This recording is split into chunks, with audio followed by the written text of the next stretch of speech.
Hello ladies and gents, this is a video brought to you by Ants Hood, and today's video is my Solenopsis germinata and the day they destroyed me. This is part 2 of last week's video. Now if you cast your minds back to last week's video, and I put a link in the top right corner now so you guys can check that out, I basically got a fish tank and I modified it by drilling holes in it to make it ready for my germinata, but it didn't quite work out. I put 3 layers of barrier to try and stop them, but it didn't work. As you can see here, they managed to get out. But not only that though, they got past the PTFE barrier, and to get past the mineral oil barrier, they put their dead and debris on there so they could cross it, which is what I knew they'll do anyway, but I thought it was worth a try. So what I decided to do, as I alluded to in my last video, was I was going to clean out the 2 glass outworlds I got for my Camponotus nicobrensis, clear this outworld out, give this outworld to my nicobrensis, and use those 2 glass outworlds to try and contain these little beasties who continuously get out. Every day they were getting out, not in mass numbers, but they were getting out. But not only that though, I decided to do a really cool tubing around the room so that they had this space to expand. So I'll talk through the process of that, but then I'll go on to what happened. And what happened after I put it all together is what destroyed me. But I will get onto that a bit later. So as you can see here guys, all I'm doing here is starting the laborious process of disconnecting these girls. Now believe it or not, this process wasn't as bad as it's been before, because I got my gloves on, I weren't getting stung, even though I do, and I'll show you some stings a bit later. I wasn't overly going to get stung. I was really efficient of blocking off all the tunnels, as you can see here, without mass outbreaks, which is the standard Hood style. So it wasn't going too bad. But don't let my successes now fool you. This went really well, but that's about as far as it went, to be honest, because as you can tell with a couple of those quick snaps that I just did, this all ends in a horrendous disaster. And bearing in mind, any of you guys that watch my live stream at the weekends know where the story's going, but for those that don't, keep watching, you'll find out, and then you can get more details by watching my live streams that I'd done over the weekend.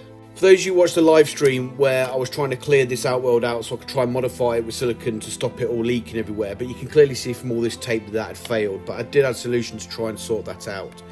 But what I did was I needed to clean them out using cotton wool, as I did here. Now this is a time lapse, and you can see slowly progressing through how I slowly lower down the numbers to reduce them all and tap them into their outworlds. And as I'm going as well, I'm also cleaning up the rubbish so not to stick to my cotton bud when I'm putting them into the other outworld. But I needed to clean them out of this one because I needed to then put all of my nicobrensis in this once I cleaned it all up. Now this took many hours, but it is what it is. And once I cleaned them all out, I then started removing the tape. And as I removed the tape, you can actually see what I mean. What I had to do was put layers upon layers of this because they chewed through the tape, believe it or not. And I've got some footage of them doing that a bit later on, actually, not long after this, to be honest. So I could see what the actual damage was, because what my plan was to hot glue around this to stop them getting out. That's not just these, because I'm obviously not using this one, but I also did to the other 2 outworlds. But anyway, I'll talk about that in a bit. As you can see here, they still got out and they still managed to get up and into the sellotape, as you can see here, because they could chew through that one underneath it. As you can see, that little white bit along the rim in the tape is where they've chewed through it and got through that layer to get to the next layer, which I kept on laying it up. So I clearly had to do something about this. This outworld is clearly not appropriate for them, so they had to come out, and this is the process that I was going through. But once I took all the tape off this one, the only area that really needed hot gluing was this, because you can see there's quite a significant gap of a couple of millimeters. Is it possible that my nicobrensis that going into this outworld could have got out of there? Probably not, but it wasn't worth a risk it for a biscuit, so I just hot glued that up. And once I hot glued that, I obviously took it and gave it a good clean with washing up liquid. So then I looked onto these outworlds. I had to get my nicobrensis out, but first I needed to disconnect this so no more ants were getting in there. And then what I'd do is get my hoover out and start trying to clean them out once I've got the main parts out of it. Now luckily for me, because nicobrensis is such a big species, I can just get my keyboard hoover out and suck them up like I am here, which made it a very easy, very painless process of transferring my ants in and out from this outworld and the other glass outworld into the larger outworld. And all I did was obviously hoover them up and drop them in until I could connect it all up. But if you notice that I've got some stuff in the background in both outworlds, so all I did there was literally pick it up because I had most of the ants on it and stick it in the outworld. Now, I wasn't overly interested in making this look pretty. I just wanted to get them out of these outworlds and put them in the big one, just to get it done as soon as possible, because this dragged on. Once I transferred them all over, I just stuck this outworld where the glass one was, took the glass ones off to be cleaned, and then connected it all up. Now, I didn't film that because it's not overly interesting, but I've got a nice mineral oil barrier around it, which my Nicobrensis don't stick rubbish to it to get past it. So these guys are happy as Larry in the nice new big outworld. I am going to add some more outworlds to this again anyway, but like I said, that's for a future discussion. And now my Nicobrensis are sorted, it was time to turn my attention to my Solenopsis and sorting out these outworlds. Now, if you notice these outworlds as well, they have got sellotape all around them, as you can see here. They can chew through it, as I alluded to before, and look what they've done here. They've travelled a little tunnel for themselves to get out, the little pains that they are. So what I wanted to do was then hot glue all this to see if that would hold the Solenopsis in. So when I removed the tape, I had to do it fairly quickly. That's why this next video is not necessarily in focus, and I do apologise now. But you get the general gist of what I was doing. I started off just hot gluing the areas where I could see that they were getting out, but then I thought to myself, why do that? Because I'll just escape somewhere else. So I decided to hot glue both outworlds, the old outworlds that I was using. So this one, which was the Wakushi Gen 2 S3 nest, and the Gen 3 S5 nest that I've got, they're also getting out of. I hot glued all of the lower seals on there to seal them in. Now, unfortunately, as you can see here, there was some casualties when I was hot gluing it. Now, I'm not going to lie, this colony was around 30 to 50,000 at this point, so they're more than able to cope with the losses, and I wasn't overly going to lose sleep over it. But I will point out that doesn't mean I don't care about these ants, because clearly I do. I love my ants, and I do worry when some of them die. But unfortunately, with what actually happened with these, I kind of lost my passion for them very quickly. Believe it or not, just clearing out the ants and clearing up the Nicobrensis into the large outworld and cleaning the glass outworlds took me 8 hours on Friday to get that done. It was a long, tiresome process.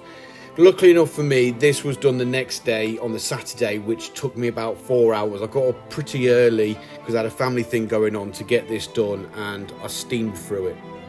Well, steaming through it probably is a bit relative because I wasn't moving as fast as this video now.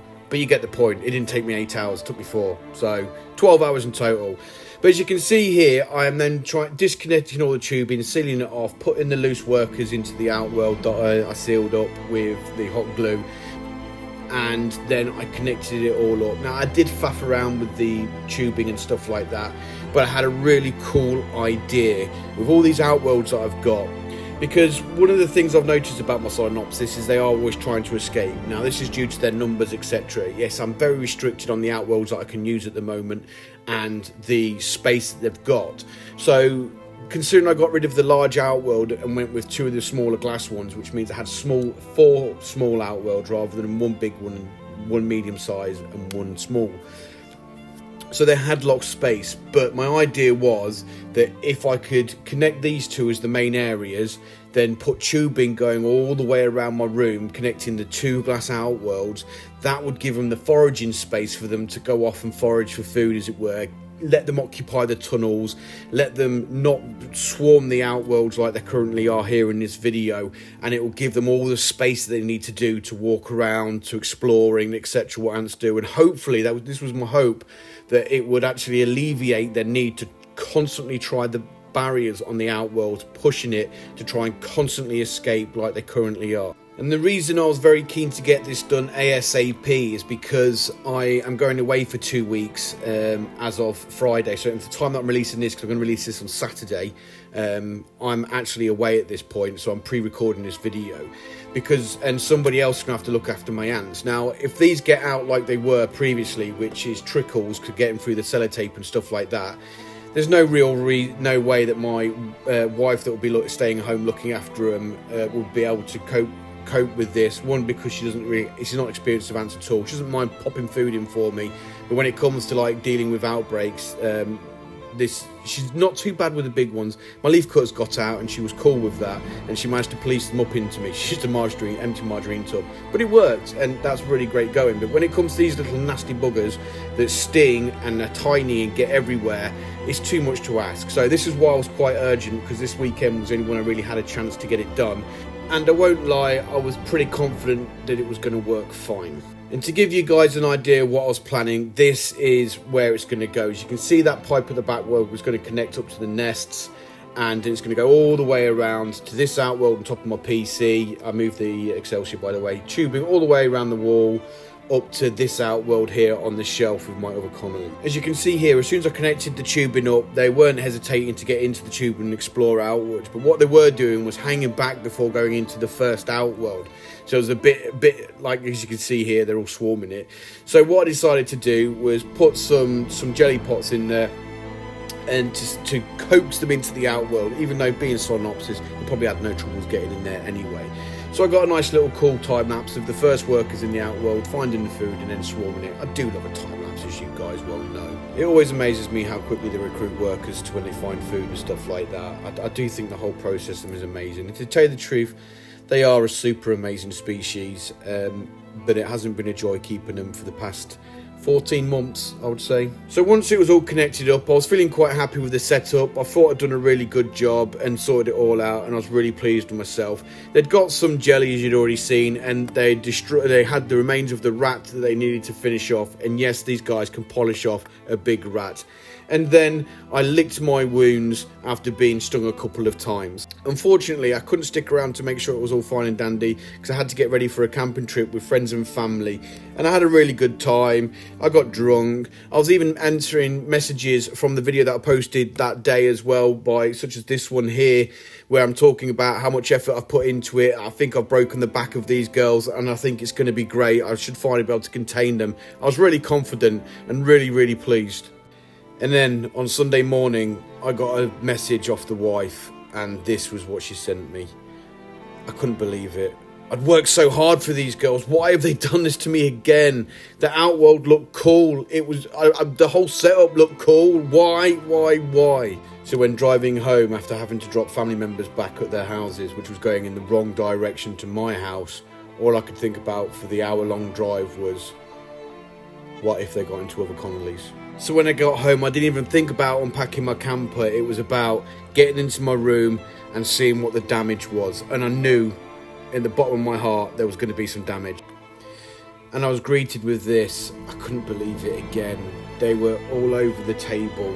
That I can deal with, but wait, when I looked around, they were in the cockroaches. They were in this setup here, getting the soil out, digging. I couldn't believe that either. They'd got on along the tubing and they were all over my computer. They were all over the sides. They were all over every colony that I had in the room. They were all over it, everywhere.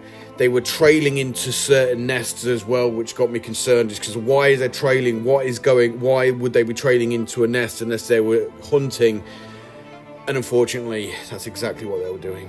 It seems like they got out of this outworld. They managed to get out of the vents on the top, which means the barrier failed. Now, I'm only guessing this happened fairly quickly, so they've had a good 12 to 15 hours to do this. They were in my terrarium. They were all over it, and I'll go into that in more detail, I'll say that. They were on my shelf, and they had, again, like they did last time, had a lot of attention towards my Camponotus paresis. But that colony wasn't the worst affected. Unfortunately, I'd like to say that I didn't lose any colonies, but unfortunately, that's not true. Now, I do apologise for the vertical angle of this footage. It was actually put on Instagram originally, but I just wanted to document what I was doing. That's why I'm putting it on this video. So I went about cleaning them up, and yes, I am using a cotton wool. That's going to take for ages. What I ended up doing was getting a Hoover. Now, unfortunately, because I got one of those fancy pants Dysons that you plug in and it charges, the battery lasts all of 3 minutes and then it has to be recharged again. So in between charging, just to try and have an effect to reduce the numbers, I started cleaning them up like this. And this is even before I realised what the damage they'd done to my other colonies. I was just desperate to stop the flow of ants going into the other colonies. I'd already moved some by this point, but as you can see, there was a trail there to my paresis, and I'll go into that in a bit more detail for those that didn't watch my live stream. At this point, I didn't really get the opportunity to assess the damage of what had actually happened to my colonies and how bad they were affected. But once I'd cleaned up the majority of the Solenopsis, I then got the opportunity to sit back and then see what had actually happened and what colonies got attacked and what were able to defend themselves. And unfortunately, what wasn't. This is my Camponotus paresis nest, and these girls put up one hell of a fight. Just look at the pile of dead Solenopsis all over the place. It was a trail going into this nest, so I knew something was a fish anyway, but I didn't expect it to be this bad. Now the nest is practically empty, but that is because the majority retreated into the outworld. But this was the battlegrounds. This is where the dead Solenopsis were. And if we look at this major coming up in a second, it's actually still got a Solenopsis worker's head attached to its antennae. Luckily enough for me, I didn't actually notice any paresis dead, just a load of Solenopsis, and the majority of the workers had evac'd into the outworld where they couldn't get into due to the nature of it, and they used that as a defensive point of view. They'd moved most of the brood, so none of that seemed to have got attacked by the Solenopsis. But these girls really fought hard. Now unfortunately, this is my Camponotus sei. She managed to fight off the Solenopsis, but they suffered quite badly.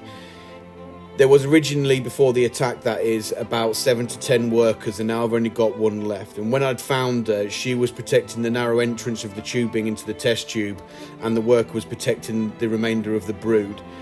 All the workers had been processed and removed by the Solenopsis, so I can only guess that she'd been fighting for a while, but she managed to defend it. Now, I've not checked her since because I wanted to leave her to calm down, and I'm hoping that she won't be stressed out and die because she must have been fighting hard. This is my Camponotus lingdoperdus, I believe I pronounced that right.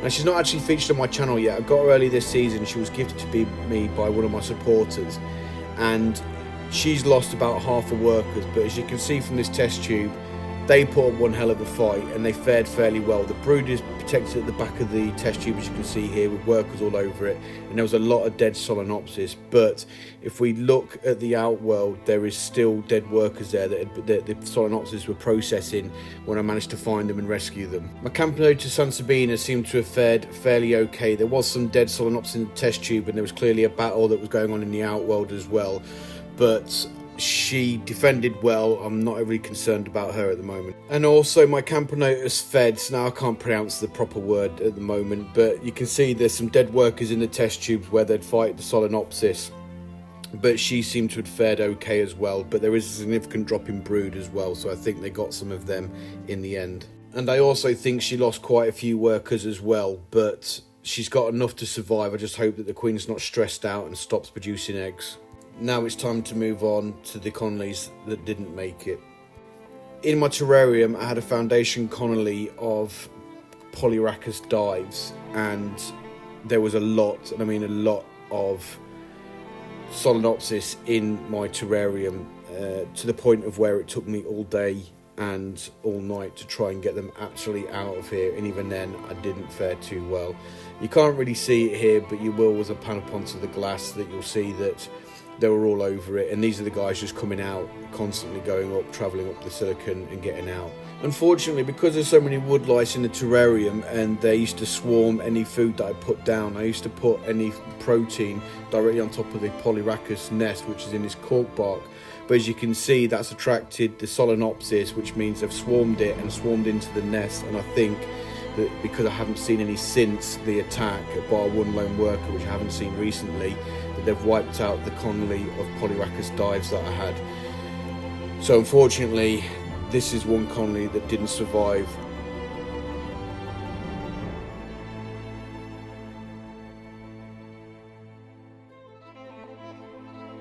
Another species of mine didn't make it. Was my Camponotus ortoventurus. I think I've pronounced that right. As you can see here, this was a right battleground. Now this colony had about 10 to 15 workers and some brood, but as you can see from this, there was an absolute carnage with the battle scene. There was dead Solenopsis and dead workers everywhere, and as you can see from here, they still had some young brood, but the workers were unable to defend themselves against the Solenopsis. In fact, they're still one in that setup there. It's really upsetting yet again, but if we look here, this is all that remains of the queen, and the outworld is absolutely littered with dead Camponotus.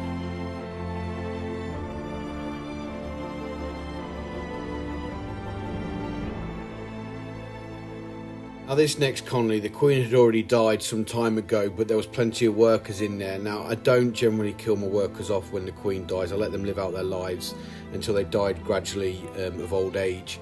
But unfortunately, these ants didn't get the opportunity because they were right next to the outbreak of Solenopsis and was probably one of the first nests to get raided, and they completely wiped out all of the remaining ants to the last one.